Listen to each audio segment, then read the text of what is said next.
La parole est à monsieur Jean-Michel Jacques. Merci, Monsieur le Président. Ma question s'adresse à Madame Florence Parly, ministre des Armées. Madame la ministre, vous avez soutenu la création du Fonds européen de défense qui doit être doté de 13 milliards d'euros pour une période de 6 ans. Ce fonds constitue une avancée majeure pour la défense européenne car il permettra de soutenir l'innovation de nos industries de défense et de réaliser des projets communs en allant dans le sens d'une plus grande souveraineté européenne. Cette ambition, forte et inédite, a pourtant largement été critiquée la semaine dernière par 2 responsables du Pentagone et par l'ambassadeur des États-Unis auprès de l'Union européenne.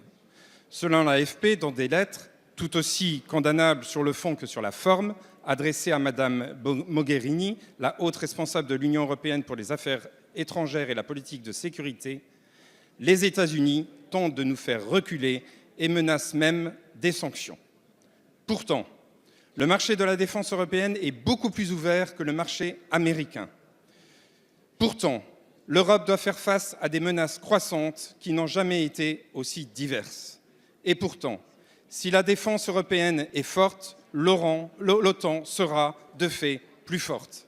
Alors, Madame la Ministre, comment comptez-vous porter cette ambition européenne de défense? Je vous remercie. Merci, monsieur le député. La parole est à Madame Florence Parly, ministre des Armées. Monsieur le Président, Mesdames et Messieurs les députés, Monsieur le député, oui, vous avez raison. L'Europe de la défense se renforce grâce à ce Fonds européen de défense qui est une véritable révolution pour l'Europe, puisque jamais jusqu'à présent, l'Europe n'avait investi 1 euro en faveur de la défense. Et il faut aussi en remercier les députés européens qui ont facilité grandement l'émergence de ce fonds. Les États-Unis sont un allié, sont un partenaire stratégique, nous ne l'oublions pas. Mais il faut aussi que nos amis américains comprennent que ce que nous améliorons entre Européens ne se fait ni contre eux, ni sans eux.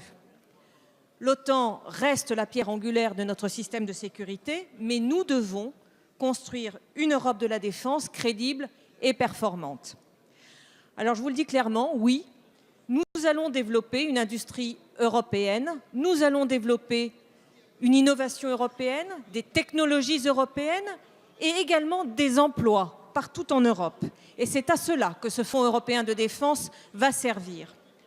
Et non, l'Europe de la défense, ce n'est pas, comme certains ont pu le tweeter récemment, très insultant, je ne ferai pas l'affront de vous parler anglais, ce n'est pas un protectionnisme malsain ni déguisé, c'est simplement une manière de prendre notre destin en main et d'assurer la protection de 500 millions de citoyens européens. Alors, monsieur le député, pour avoir une voix qui porte parmi les géants de ce monde, il nous faut agir ensemble et en avoir les moyens. Et renforcer l'Europe qui protège, c'est précisément l'enjeu de dimanche. Merci, Madame la Ministre.